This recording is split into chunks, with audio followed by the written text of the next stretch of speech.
এই বছৰ যি ৰিক্ৰুটমেণ্ট হৈ আছে অৰ্থাৎ 10 মে তাৰিখে যি শিক্ষকৰ নিযুক্তি হ'ব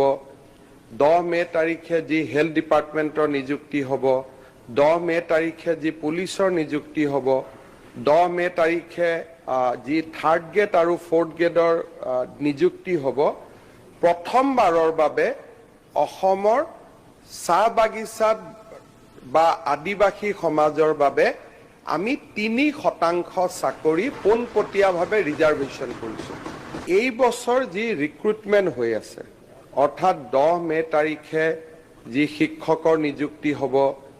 10 মে তাৰিখে যি হেলথ ডিপাৰ্টমেণ্টৰ নিযুক্তি হ'ব 10 মে তাৰিখে যি পুলিচৰ নিযুক্তি হ'ব 10 মে তাৰিখে যি থাৰ্ড গ্ৰেড আৰু ফৰ্থ গ্ৰেডৰ নিযুক্তি হ'ব প্ৰথমবাৰৰ বাবে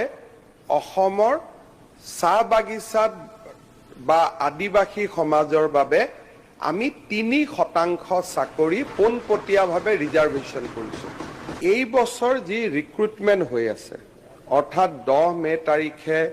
যি শিক্ষকৰ নিযুক্তি হ'ব 10 মে তাৰিখে যি হেলথ ডিপাৰ্টমেণ্টৰ নিযুক্তি হ'ব 10 মে তাৰিখে যি পুলিচৰ নিযুক্তি হ'ব 10 মে তাৰিখে যি থাৰ্ড গ্ৰেড আৰু ফৰ্থ গ্ৰেডৰ নিযুক্তি হ'ব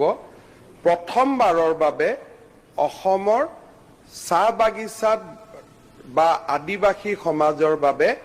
আমি 3% চাকৰি পোনপটীয়াভাৱে ৰিজাৰ্ভেশ্যন কৰিছোঁ